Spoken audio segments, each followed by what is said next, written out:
Hello to all the listeners of the Right Mind podcast, a podcast produced by the Institute of European Right, a think tank based in Vilnius. In the Right Mind podcast, we discuss various topics spanning from political theory to international affairs. My name is Laurynas Peluritis, and joining me in the studio today in Vilnius is my colleague Dovydas Karolskis. I'm delighted to introduce our guest for today's podcast, Thibault Muzergues. Muzergues, yeah, but that's okay. Nobody can pronounce it correctly. I think I'm wondering if my parents can pronounce it correctly as well. You're very kind. So Thibault is a senior advisor for Europe and Euromed at the International Republican Institute, a U.S. nonpartisan organization aimed at advancing democracy worldwide. He's now based in Rome, after previously working for 9 years in Bratislava and Vienna. Thibault is also the author of now 3 books, but the first 2 were already translated into the English language. The Great Class Shift, How 4 Social Tribes Are Redefining Western Politics, published by Routledge in 2019, and War in Europe, From Impossible War to Improbable Peace, which was published in 2022, also by Routledge. And he's a regular contributor to France's major newspapers, as well as English and Spanish language media. The main focus of our today's talk will be his most recent book, and currently published only in French. About to be published in a couple of months. Oh, really? So this is a first. You're going to get a premium. Nice. We got so we're privileged to get a preview, and the book. I'll read the English translation of the title, Post-Populism, the New Wave That Will Shake the West. I love the novella vogue. La Nouvelle Vague, right? Yeah. So, yeah. I love how you begin in your book with Italy, and how when we try to understand European politics, we should always look towards Italian politics as sort of setting certain trends. And what you're describing in your book is, and you basically coined the term post-populism as some kind of new political balance and new political movements that are in a new environment, political environment, that you try to describe in your work. So, but maybe let's start by definitions. What is post-populism and how it not only differs, it's obviously that there's a difference there, but how it's different to populism and also different to the ways that traditional politics are different from populist politics.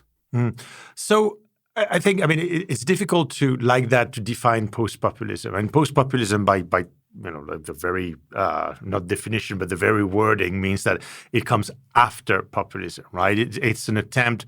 I'm not sure it is a conscious, it is to a certain extent a conscious attempt to go beyond this populist revolutionary wave that we've seen in the 2010s. It really, populism is the populist the populist explosion that we've seen, at least in 2015, it was really 2015, 16, 17, 18, it was really a populist explosion, not only in the West, but, even beyond. It's not over everywhere. But I think what we're seeing emerging is an attempt to go beyond populism. It's not a return to the normal of before the 2010s. It's not a victory for populism, but it's kind of something in between. And I think if you want to understand post-populism, you need to understand what populism has been for the past 10 years. Populism there's a long history in the West. Ever since the United States and Russia, France, in the different populism, by the way, in the late 19th century. But what you're seeing is this wave of populism that we've seen emerge in 2010 was something that was really a sort of revolutionary. A doctrine that was very difficult to pin down, and that was very much in accompanying a revolutionary moment. I mean, we really lived after 2008, and for me, really the break was 2008. There's a whole world that was destroyed out of this financial crisis that shook European finance and then the economy and then society. And the populists had been there. I mean, the pre-populists had been there for a long time, and they were coming with solutions that the establishment was considered as not workable or as bad. And because the establishment had failed in 2008 and subsequently, then all of a sudden these people, the populists, were people that voters started to listen to more and more until we really got into the crisis 2015, 2016, 2017, which, the populists won. And I think ever since we moved into the 2020s, the tendency has actually been towards a post-revolutionary moment. I mean, if you look at everything that's happened since then, the mood has kind of changed, and so because we're in an impasse, then what do? You try to go beyond this sort of populist versus establishment debate that had been, taken a big hold on Western politics over the past 10 years. It's also, I think, the interesting question, and I think you quite spectacularly show in your book that we can talk about global trends in national politics. That there is a certain, feel of what is in the air, and it's transcendent in terms of national borders. That even though the local political context may be different, and we already saw that with populist movements, they were kind of looking what other populist movements are doing elsewhere and trying, to consciously and sometimes unconsciously to coordinate between. Sure. And then you bring out the sort of the post-populist turn as also a global trend, or hopefully a global trend, because some countries are still, we can say, on the knife's edge here. And I just want to quote a short passage that was so helpfully translated by artificial intelligence from French to English.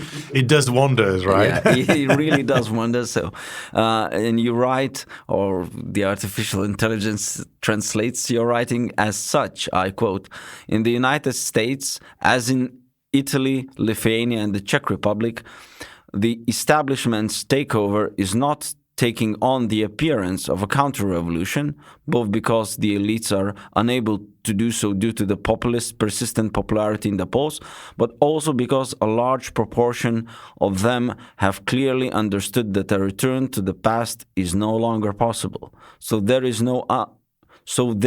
no anti-populist counter-terror, but in most cases attempts to break the deadlock. For if populists can no longer win elections, and if non-populists can no longer govern alone, or at least by ignoring the concerns raised by the populist, a synthetic solution is needed.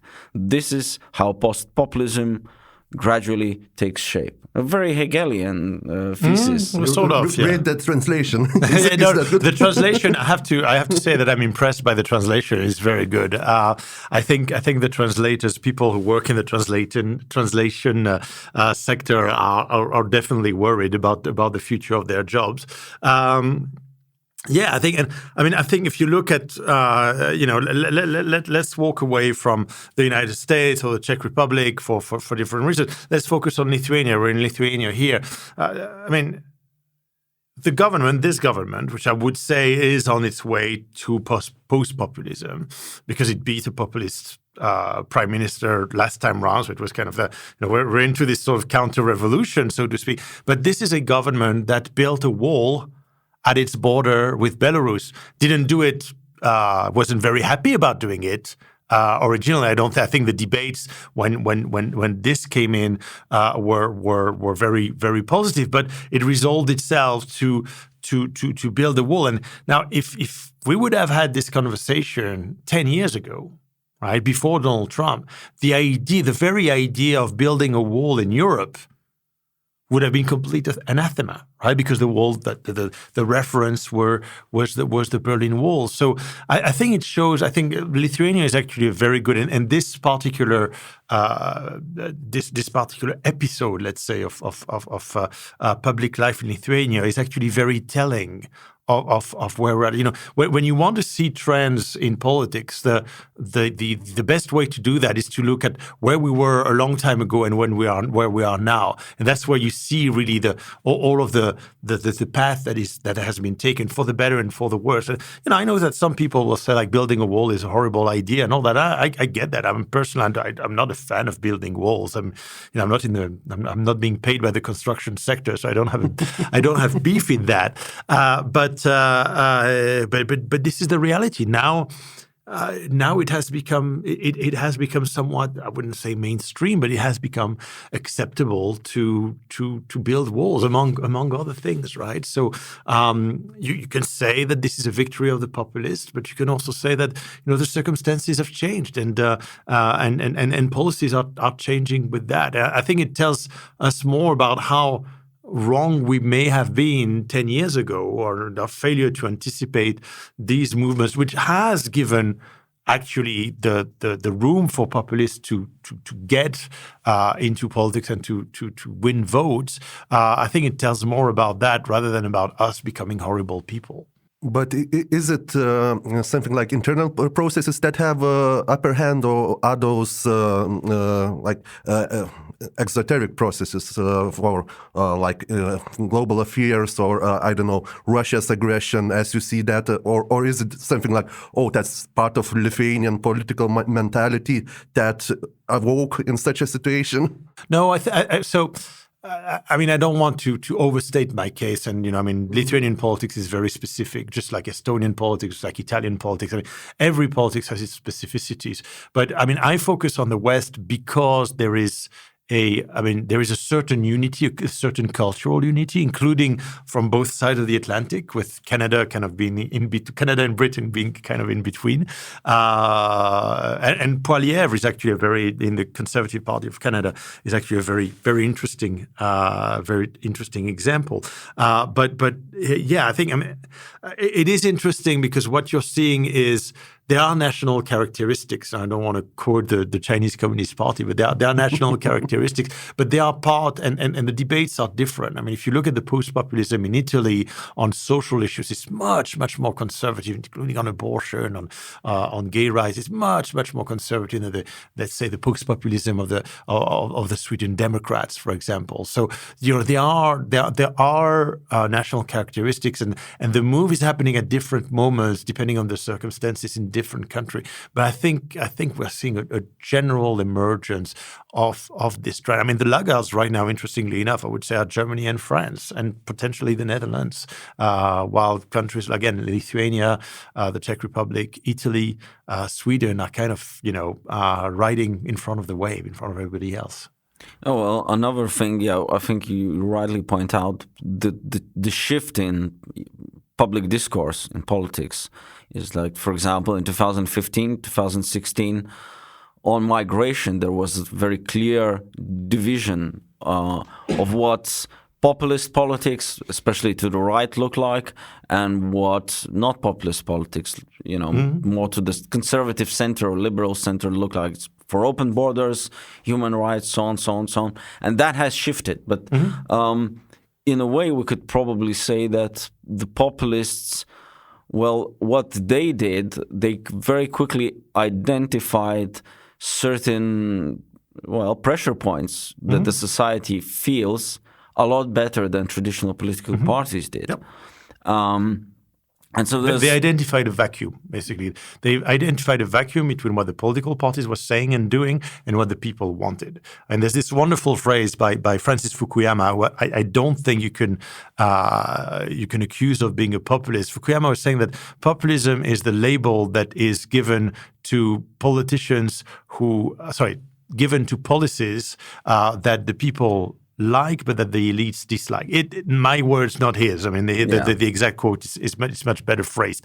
But I think it is very, very telling. I mean, populism in itself, it can be a little bit of it can be everything. It can be anything, actually. You have right-wing populism, left-wing populism, centrist populism. To a certain extent, Macron is a populist. You could even accuse Volodymyr Zelensky in his at least in his campaign of being a populist or of having populist populist reflexes. So I think we've been using populism again as this sort of derogative way of like, oh, he's a fascist, or oh, he's a communist, oh, he's a populist, to label things that we didn't necessarily like, and as it happened, again, there was this mismatch between what we're talking about, what we're thinking, and what the people were thinking. And in a democracy, that's important. This mismatch must be closed. Otherwise, you have new parties, sort of insurgent parties that rise.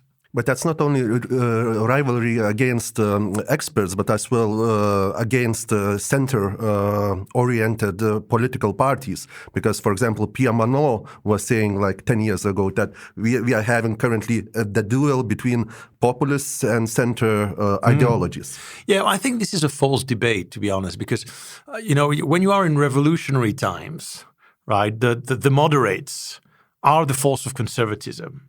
Right, conservatism with a small c, and the extremes are the revolutionary forms. So I think it is misleading to treat it as the center versus the extremes. At least the way it was seen from this fringe party, it was like the forces of keeping things as they were while the system was obviously not working, and they had a point. I mean, the system was not working. I mean, you look at how 2015 you look at how long it took to get out of the financial and euro crisis afterwards. It took us 5 years to get out of this. There were social consequences to pay.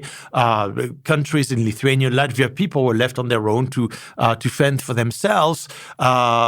Interestingly enough, the worst hit were Greece and Hungary, and that were the two countries in which the populists won in the first half of the 2010s. And so, I mean, we got into this situation where even if the populists had a point, or had a point that was worth discussing, we just shut them down just simply because they were who they were. And the problem is that the agenda of the populists was actually not so much about these things. They were using these as a vehicle for a much bigger reshaping of democracy. I think behind the populism of the 2010s, you have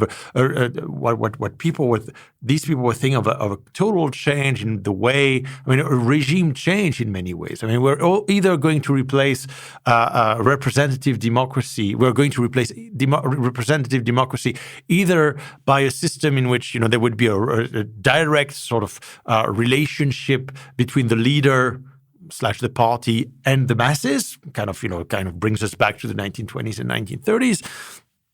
Or, and that's the case for the techno-populists like Gianroberto Casaleggio in Italy with the Five-Star Movement, or Dominic Cummings in the UK, in which you would have basically the assemblies would be replaced by a sort of a big Facebook or Twitter X kind of network in which politicians would take the temperature every once in a while to make sure that they follow the rule of the people. And I mean, this was really this was very, very revolutionary, and I think we kind of missed on that. Obviously, I mean, Casaleggio is no longer linked with the Five-Star Movement. Neither is Beppe Grillo. But I think what they were saying at the time was very telling. I mean, Casaleggio was saying that he wanted to make parliament superfluous, while Grillo was saying, "I hate parties. I want them to disappear."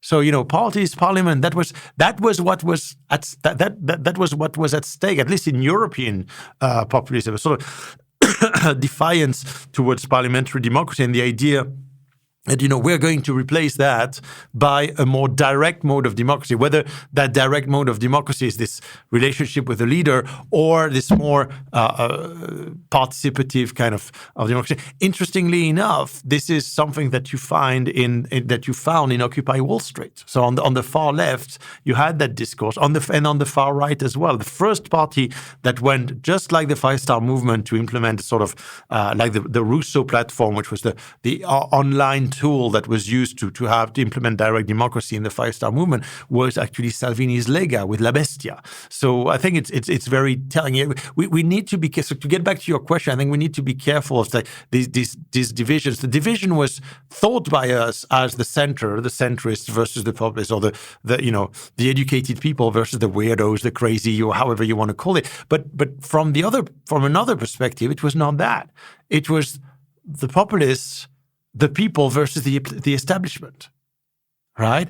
And we lost that debate because, I will always remember a discussion with an American friend of mine who was telling me, when during in 2016 that, now we know what this election is about. It's, the educated people with Hillary and the others with Trump. I was thinking like, there is something wrong in that because there are more people who don't have higher education than people with education, and that we're going to the wall if we go in this direction. That's actually what happened. So again, I would be careful using that idea, the center versus the extremes. Also because what is extreme one day, 10 years later can be an extreme. The left, the notions of left and right came out of a moment in the French Revolution in 1789, right, in which basically the people who were for an absolute veto were invited to go to vote and to go to the right of the speaker because these were the places of honor to the nobles, and everybody knew that the nobles were going to vote in this direction. While people went to the left, the people on the left were people who were for only a suspensive veto. I mean, thank God in France we're beyond this question, and the left and right is not defined by the suspensive or absolute veto. First of all, because we no longer have a kid and cut its head, the poor guy. But this is the thing. Like the cursor, the difference between left and right is one that varies. And we have lived in a world between 1991, let's say, and 2008, in which there was a remarkable stability in the left-right divide, but that was always bound to change. And it changed very abruptly because we had this crisis that was very consequential, and boom, we ushered in a new world. And I don't think we realized it when it happened. But how you are fixing this tension about the theory of populism? For example, when we are having a left-wing interpretation of populism, which was made by Laclau and others, and on the other hand, you are having Cass Moods interpretation, which is like positivist, but as well we can interpret that as right-wing, supportive. So what's the position of that tension in your theory about post-populism? Well, I think this is the thing. Populism, right? Populism is something that can be right, that can be left, that can be center, that can be all of these at the same time. And that's actually how the populists got elected in the first place, because they were breaking the barriers between left and right. And I think the post-populism is actually a return to a left and a right, where the divides are much more clear. If you look at Meloni versus Schlein, who I would say is probably a proto-post-populist. It's weird to put these two words together, these two prefixes together. But she's kind of bringing the Democratic Party from this sort of centrist, gloubi-boulga, as you would say in French, of people who are more or less at the center, but also left. Saying no. She's saying no. We're on the left. And Meloni is saying, no, we're on the right. And these guys clash. And they still call themselves fascists and communists because they've been doing that for 70 years now. But at the end of the day, they're having a real debate, and they're having a really civilized debate. I mean, I find it remarkable how civilized the debates are in the Chamber of Deputies and in the Italian Senate these days. And they're talking about the real issues. Well, if you would be back like 7-8 years ago, it was like an exchange of insults, and politicians going to answering an interview while putting the pizza in the oven in a traditional way, just in order to make that. Now we're talking about real issues. And I think that's this is something that is refreshing.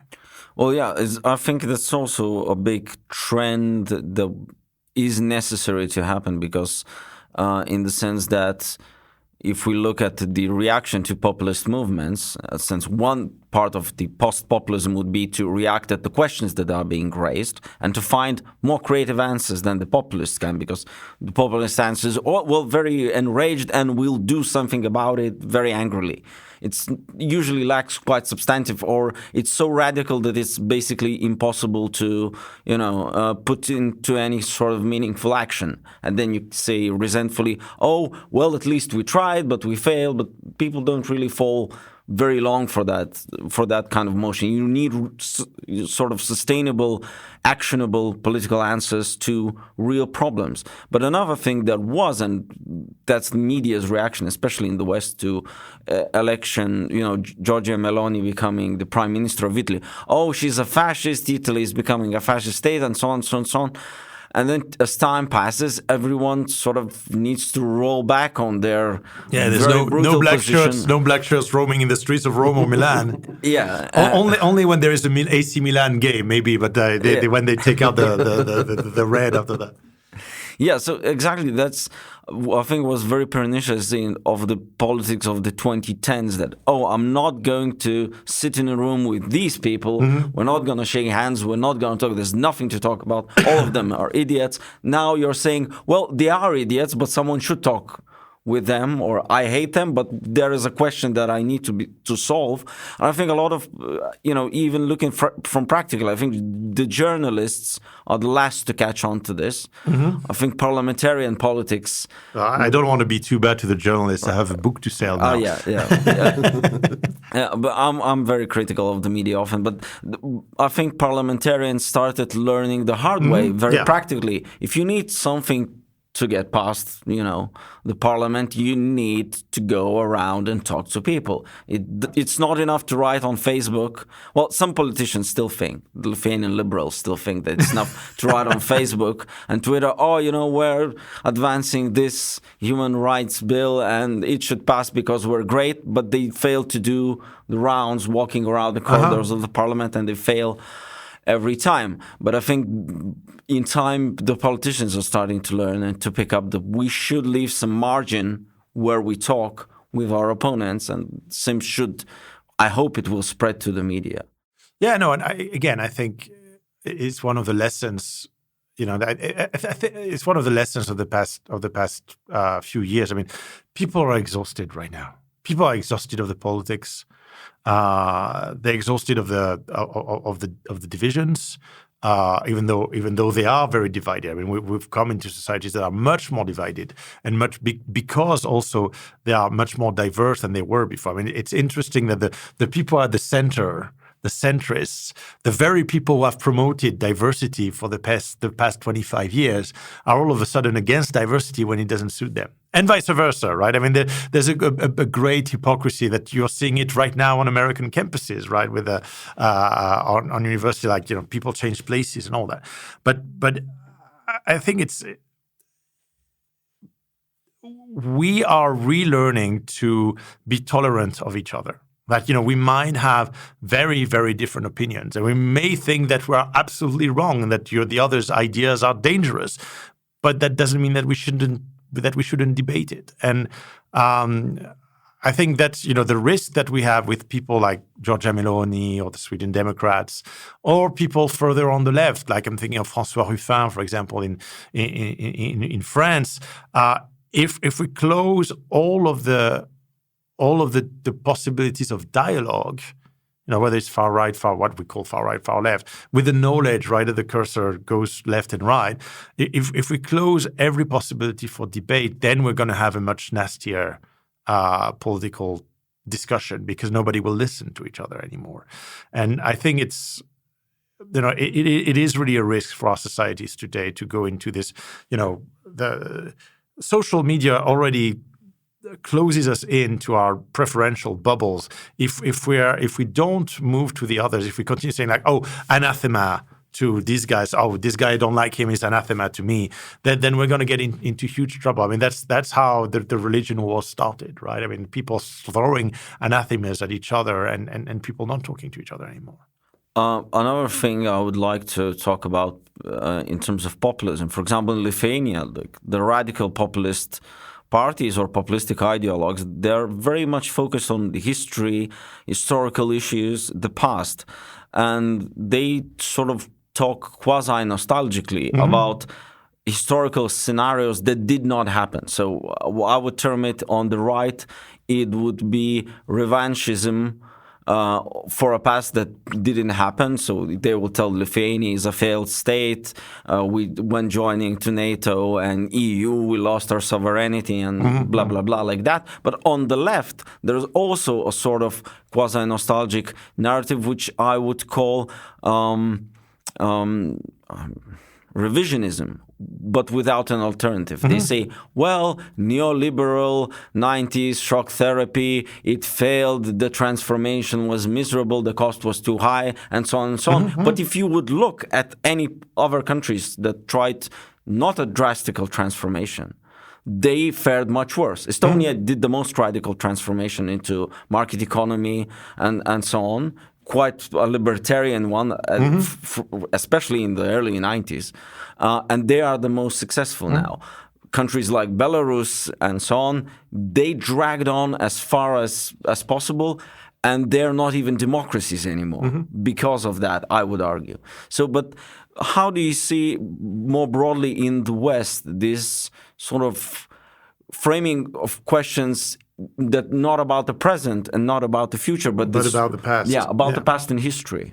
Yeah, I think the past is really has become an issue in the political debates, and people lamenting. I mean, also because people are growing older. I mean, if you were asking in the 70s, chances would be that you would retire at 65 years old or at 60. Well, yeah, back in the 70s, at least in France, you would retire at 65, 70 years old. You would be lucky to have 10 years of retirement, and then basically, I mean, most people would die. Right now, we have a lot of people who are living, and thank God for that, who are living, thank capitalism for that, actually, who are living well into their 80s, well into their 90s, and still are conscious. And of course, when you come to the latter part of your life, you're looking back and you're looking at things that, at least to you, were better. And we're doing that at a time in which societies are changing naturally. They're changing fast. They're changing faster today because we have all this thing. I mean, look at what you did with artificial intelligence, translating passages of my book with remarkable accuracy. So the past obviously is as it has always been. I mean, if you look at the times of Cicero and the debates in the Roman Senate about how it was better before. I mean, those were things that they were already talking about 2,000 years ago. Come on, this is nothing new. The only thing is that now, with the demography that we have in the West and the longer lifespan of an ordinary citizen, those questions are much more divisive, and the age division right now is a big thing. It was a big predictor of whether you were an establishment supporter or a supporter of a more, let's say, insurgent party in the 2010s. I think it's going to remain an issue, and you see that. I mean, again, in America, in Europe, whether it is on the reaction to what happened in Israel and Gaza Strip the past few months, on societal things, gay marriage, etc., etc. And I think in the 2010s we were not ready for that. We didn't understand that it was that big a problem, and people played on these things. Today, we don't really have the excuse anymore because we know how divisive these questions are. It doesn't mean that they don't need to be addressed, but they need to be addressed with care. It's talking about, and I think we're moving towards the latter stages of our talk today. Demography is very important in terms of, well, for example, in Lithuania, the older population is much larger right now than the younger population, and the proportion keeps getting worse. But another issue is that the older generation is much more politically active when it comes to voting, and the younger population, they engage in social media activism. But if you look at the sociology, how many of them turn up to vote is there's a huge difference in terms of proportion. So they are even more underrepresented, not only objectively demographically, but in terms of how active they are as a sort of demographical group. Yeah, sure. But returning to your book on the political quadrant, it was a very interesting exploration of how political parties react and change with the shift of what part of society they are representing. You're then more concerned with, different political classes. And for example, on the left, there is a conflict, and I think it's kind of resolved in many places, that there's the working class, or whatever that is, or the lumpen proletariat, who are workers but don't really do any work, and so on. And there's the progressive, creative class with, a master's degree, a laptop, coffee from Actually, Starbucks. the millennials would be the new left, and the creatives kind of the more centrist, kind of Macron style center left. But and then you would have the middle class as a sort of center right supporter, and these four, I call them classes. Some people don't like that because it's true that it's more social tribes rather than classes, and there's no, it's like comparing apple and pear, et cetera, et cetera. So, I'm okay if people don't like the term classes, but I think now it still defines politics, not necessarily demographically, because you also have, again, our societies are very diverse, but we have now these four kind of, concurrent narratives, political narratives that are battling it out. I think the creatives right now are much more on the back footing because actually they really don't have a big demographic followers. The creative class is kind of very small and centered in the city centers. In Italy, they call them the la sinistra ZTL. The ZTL is the zone with limited traffic, so like really the city centers. But the others are pretty big, and I think right now if might be going from 4 to 3 classes or social tribes that are defining the current debate, but you still have a margin for discussions. It's really bad when you have two really antagonistic blocks that don't talk to each other. You have some sort of fluidity if you have 3-4 classes that kind of like change alliances, etc. Where do you see this sort of? It interests us from a practical point of view, of course.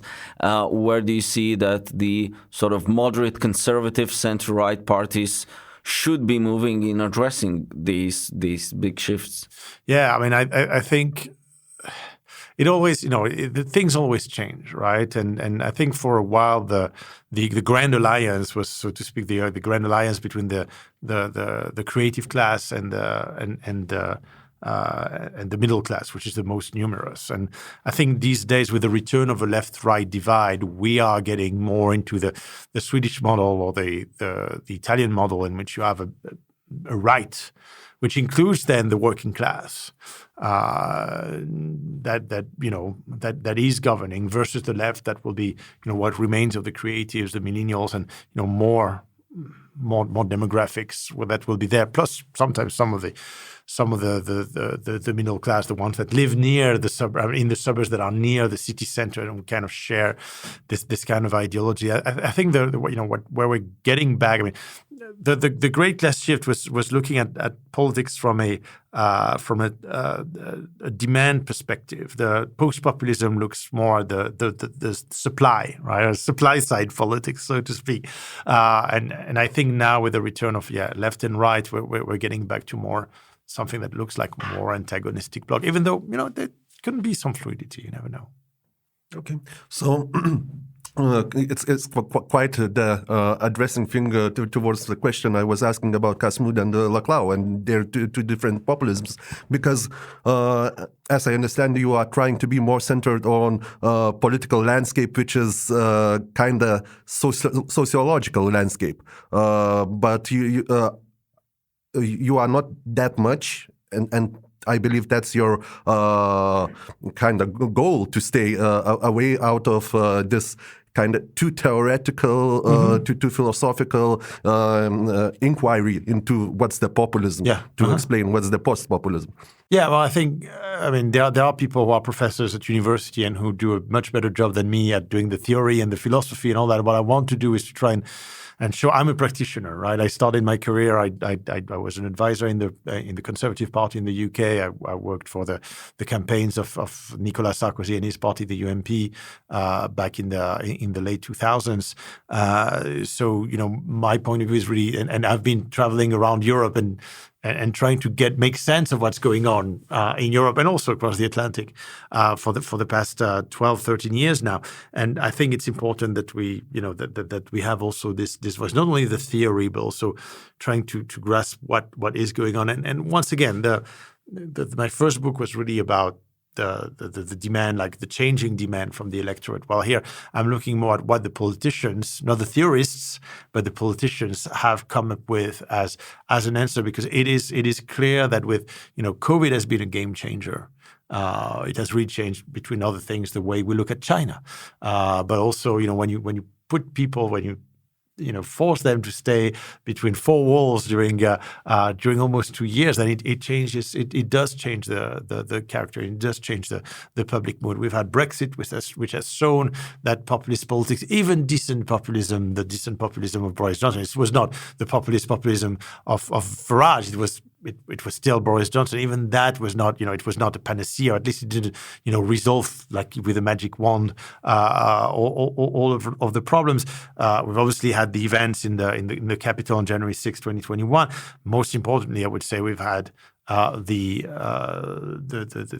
full-out invasion of Ukraine by Russia, which has the masks went down. I mean, Putin had much of the populist right, not all, but much of the populist right had kind of bet on Putin and like shown it as a sort of model for them and for the rest of the world. I mean, so Eric Zemmour, who said like he was dreaming of a French Putin, and the image of Putin has completely changed since then. It's unfortunately, people are the Russian propaganda machine is starting to work again and to change a little bit the image of Putin. But what we've seen of Putin over the past year and a half was that he was not the great strategist, the great chess player that was thinking not only of the next move, but the move after the next move after the next move. What we've seen is that he's a gambler who keeps on gambling until he gets back in luck. And it's up to us in the West to basically call the bluff and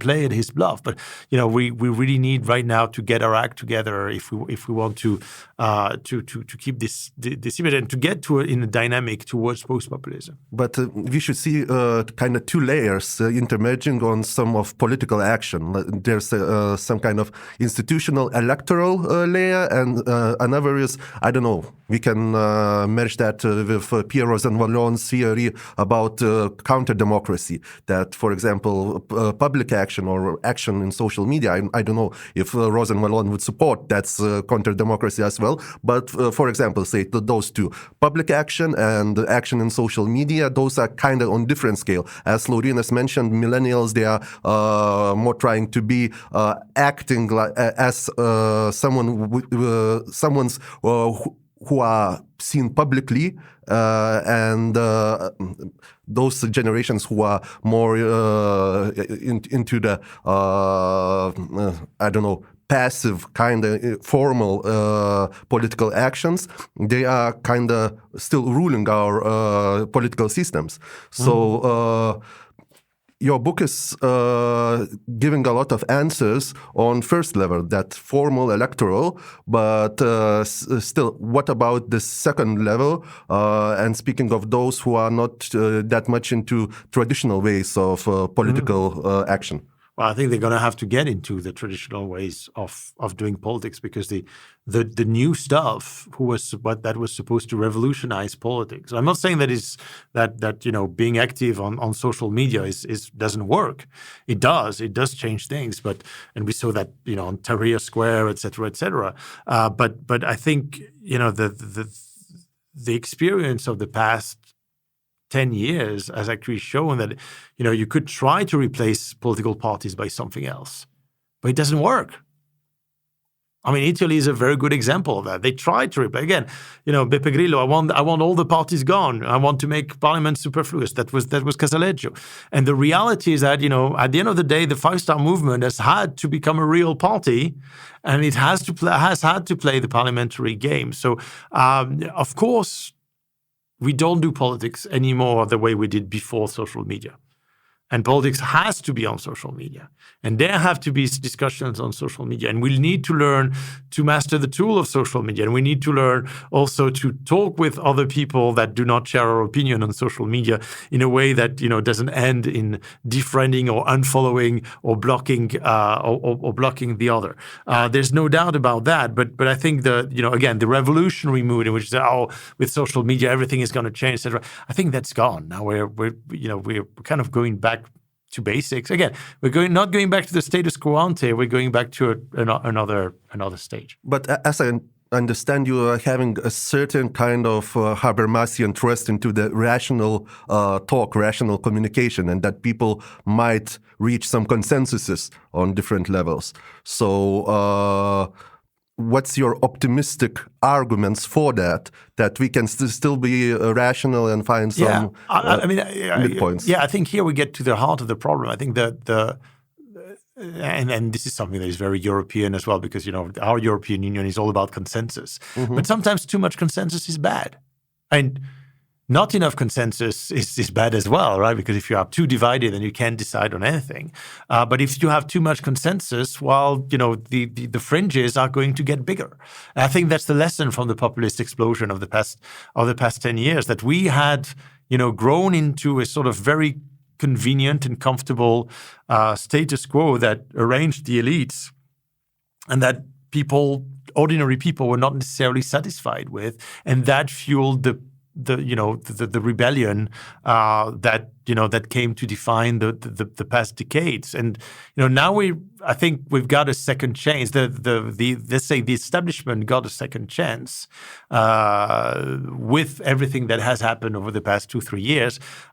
It is up to them to see whether they can take that second chance, or whether they're going to blow it up and we'll get back to a populist explosion. Right now, the debate is on. I mean, 2024 is going to be an important moment. There's going to be European elections. There's going to be elections all around the world, actually, and we're going to see where we are right now. So yeah, to be continued. Yeah, exactly. I was going to finish on the problem that we are moving into a very uncertain year, 2024, precisely because there's elections in Europe. There's 3 elections in Lithuania, the European one, the presidential, and the parliamentarian. There's the elections in the US, which will decide. There's a lot of even smaller elections of university rectors. Yeah, in India.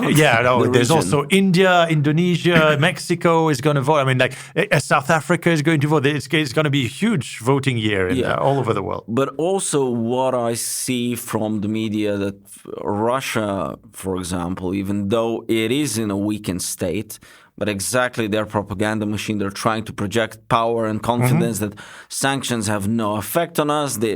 I don't know, the official inflation number is 6-7%, which is total BS, one might say. It's more probably around 20-30%, because what prices show in the shops and so on. So they're trying to project, and a lot of people again started believing those Russian narratives of confidence that they can win this war against Europe, basically, and they're positioning this war that it's a war not only against Ukraine, but against Europe as a political project and as a political entity. Well, absolutely. I mean, the Russians have always been better at moving their propaganda faster than their tanks, which are right now parading in Kiev in a destroyed fashion. That's the only parade that they managed to get. Yeah, no, I think that you're right. That the Russians have regained or claim to have regained confidence because the disaster that a lot thought, including some Russians, I think, thought was going to happen during the summer didn't happen. I think that they have reasons to be positive, because it is true that the Russian war machine has been quicker than us in terms of setting up, of making alliances with the Iranians, with the Koreans. Maybe we have been a bit overconfident, I would say. I mean, like, I always remember, like, President Macron was saying, like, we need to get on a war economy, and in terms of weapons production, we're not there. We're clearly not there. And the Ukrainians are fighting on the front with, basically a stock of ammunition that is finite, and they need us. They need our support. And I think we're going through a very important period right now in which we need to continue helping Ukraine, and we need to be supportive of the victory. Russia is, you never know with Russia. They are as much of a Potemkin village as, Greece. I'm not saying that, and they're dangerous when you overestimate them. They're dangerous when you underestimate them. So you kind of need to thread a needle there. But I think we need to get it right. They are not as strong as everybody believed 2 years ago. They are not as weak as some people would have liked to say, and that's why we need to keep them away. I think this is Europe. Europe needs to keep the barbarians at the gate, so to speak. Yeah, precisely. Thank you, Thibault, for this amazing discussion. Thanks for having me. And also joining me today here was Dovydas Karolskis. I'm Laurynas Peluritis, and this was the Right Mind podcast.